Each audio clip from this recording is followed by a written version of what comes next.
Assalamualaikum warahmatullahi wabarakatuh.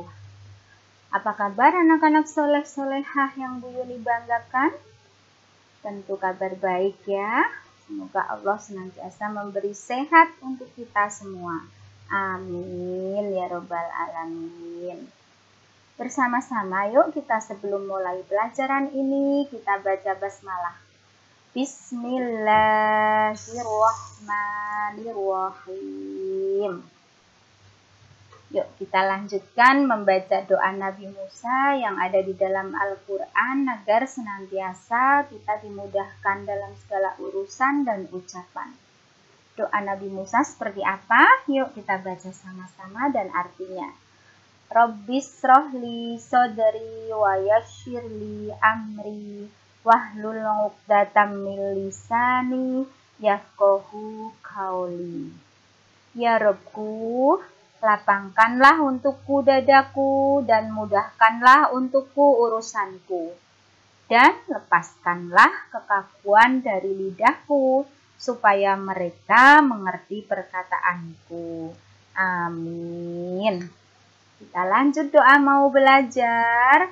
Raditu billahi robba wa bil islami dina wa bi muhammadin nabiyya wa rasula rabbi sidni ilma warzuqni fahma. Amin. Ya Allah, kami ridho Allah subhanahu wa ta'ala sebagai Tuhanku, Islam sebagai agamaku, dan Nabi Muhammad sebagai nabiku dan rasulku. Ya Allah, tambahkanlah kepadaku ilmu dan berikanlah aku pengertian yang baik. Amin. Oke anak-anak, jumpa lagi dengan Bu Yuni kali ini di pelajaran fikih kelas 5 di awal. Kali ini Bu Yuni akan menjelaskan atau belajar bersama tentang zakat fitrah. Anak-anak pasti tahu kan apa itu zakat fitrah? Setiap tahun anak-anak melaksanakan zakat fitrah sejak baru dilahirkan loh. Hingga terus sampai kelak ajal menjemput kalian. Jadi kewajiban zakat fitrah dimulai sejak kalian lahir hingga kelak kalian tiada. Pengertian zakat fitrah. Zakat fitrah berasal dari bahasa Arab, yaitu zakah. Artinya membersihkan atau mensucikan. Sedangkan fitrah sendiri berarti kejadian atau fisik atau badan. Jadi zakat fitrah mempunyai arti membersihkan fisik atau badan.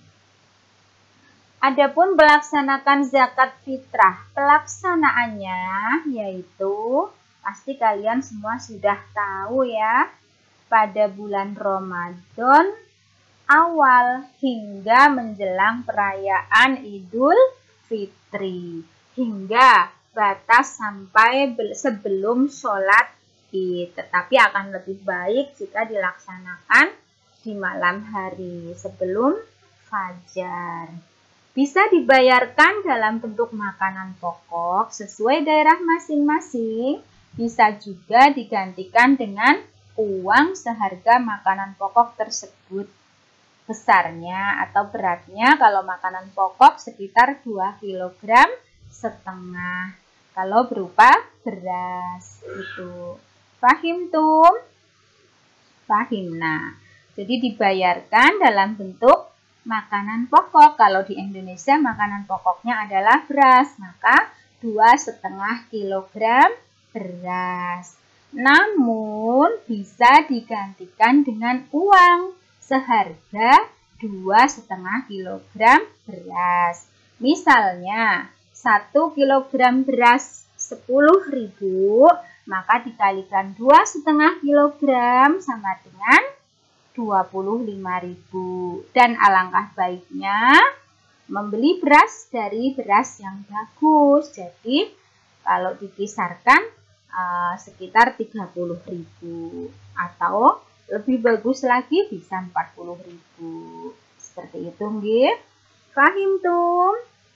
Fahim nak.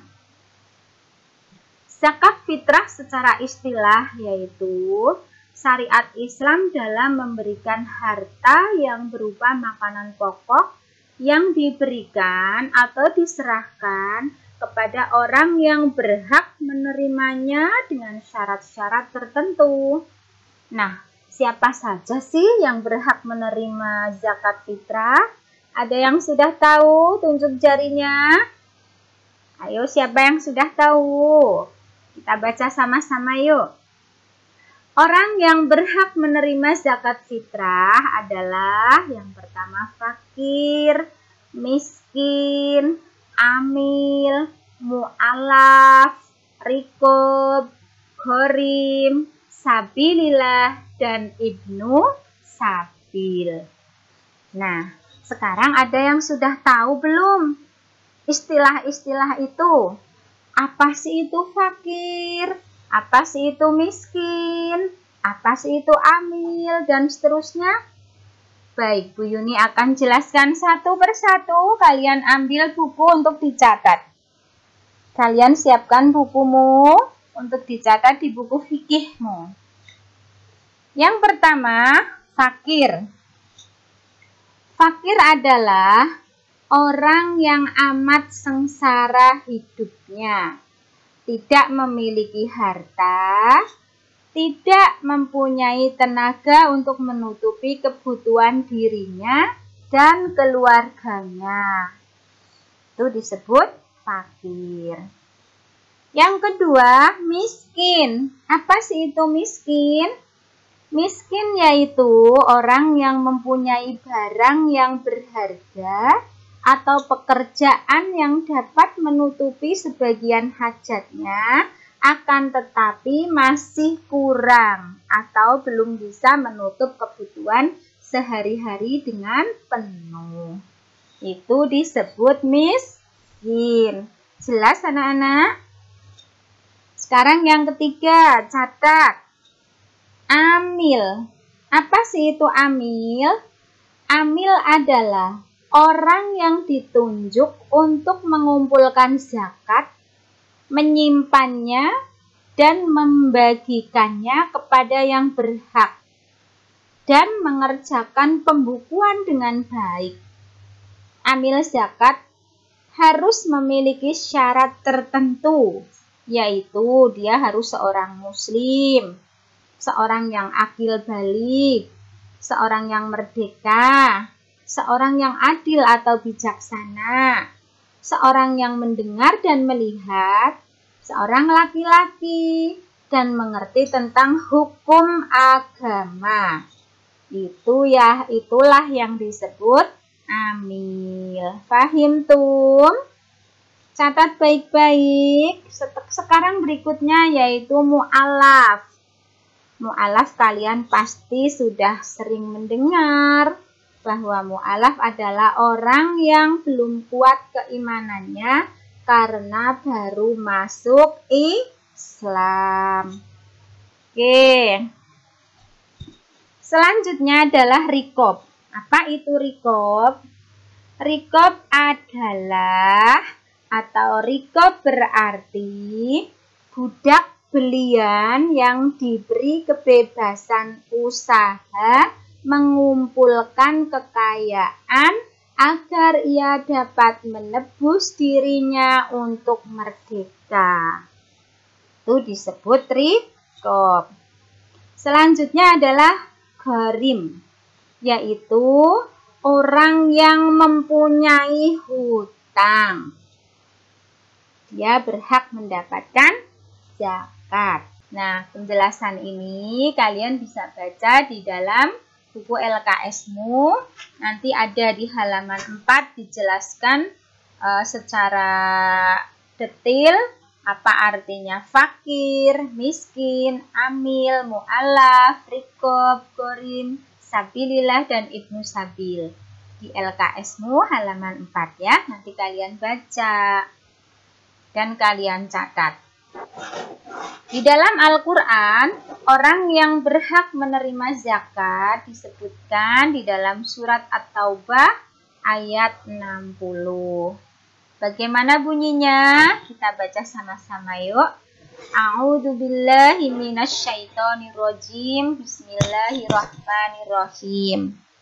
Innamas shadaqatu lil fuqara'i wal masakin wal amilin 'alaiha wal mu'allafati qulubuhum wa fir riqab wal gharimin wa fi sabilillah wa banis sabil faridatan minallah wallahu alimun hakim. Yang artinya, sungguh zakat itu hanya untuk orang-orang fakir, orang miskin, amil zakat, orang yang dilunakkan hatinya atau mu'alaf, untuk kemerdekaan hamba sahaya atau budak, untuk membebaskan orang yang berhutang, untuk jalan Allah, dan untuk orang yang sedang dalam perjalanan. Sebagai kewajiban dari Allah, Allah Maha Mengetahui, Allah Maha Bijaksana. At-Taubah ayat 60. Adapun perintah zakat fitrah dalam surat Al-Quran, Allah ngendikaaken di dalam surat An-Nisa ayat 77 yang berbunyi, A'udzubillahi minasyaitonirrajim. Alam taro ilal ladina qila lahum kuffu aydiyakum wa aqimus shalah wa atuz zakah falamma kutiba alaihimul qitalu idza fariqum minhum yahsaunan nasa ka khasyatillah au asadda khasyata wa qalu rabbana lima katabta alaina al-qitala laula akhartana ila ya ajalin qarib kul mata'ud dunya qalil wal akhirah khairul liman ittaqa wala tudlamuna fatila. Yang artinya, tidaklah engkau memperhatikan orang-orang yang dikatakan kepada mereka, tahanlah tanganmu dari berperang, laksanakanlah sholat, tunaikan zakat. Ketika mereka diwajibkan berperang, tiba-tiba sebagian mereka atau golongan munafik takut kepada manusia atau musuh, seperti takutnya kepada Allah, bahkan lebih takut dari itu. Mereka berkata, ya Tuhan kami, mengapa engkau wajibkan berperang kepada kami? Mengapa tidak engkau tunda kewajiban berperang kepada kami beberapa waktu lagi? Katakanlah, kesenangan di dunia ini hanya sedikit, dan di akhirat lebih baik bagi orang-orang yang bertakwa atau mendapat pahala turut berperang, dan kamu tidak akan disalimi sedikit pun. Surat An-Nisa atau surat yang keempat ayat ke-77. Fahim tuh anak-anak? Nanti bisa kamu tulis di buku kalian untuk tugas mencatatnya. Baik anak-anak, kita sudahi pelajaran ini. Untuk tugasnya, Bu Yuni tugasi, tuliskan di buku tulismu Al-Quran surat At-Taubah ayat 66 dan artinya. Juga Al-Quran surat An-Nisa ayat 77 dan artinya. Nah, masih ditambah lagi, yaitu tadi Bu Guru menyuruh menulis di LKS halaman 4, yaitu tentang apa arti fakir, miskin, amil, mu'alaf, rikob, gorim, sabilillah, ibnu sabil. Kalian tulis apa artinya. Nah, tidak perlu difoto dan dikirim karena buku fikihmu nanti akan Bu Guru kumpulkan tiap 1 bulan 1 kali dan akan dinilai oleh Bu Yuni. Fahim tum? Fahimna. Terima kasih anak soleh dan solehahnya Bu Yuni. Supaya lebih jelas kalian bisa putar ulang ya. Jangan lupa kalian belajar dari rumah, tetap semangat, tetap jaga kesehatan, tetap jaga imun, Tetap jaga iman, rajin berdoa supaya pandemi ini segera lenyap dari muka bumi. Lalu kita bisa berkumpul, bersekolah lagi, bertatap muka dengan Bu Yuni seperti dulu. Salam kangen untuk kalian. Kita tetap semangat walaupun belajar dari rumah. Oke, akhirul qauli. Billahi taufiq wal hidayah. Waridha wal inayah. Wassalamualaikum warahmatullahi wabarakatuh. Oke, salam sayang selalu. Tetap jaga kondisi fisik dan rajin belajar.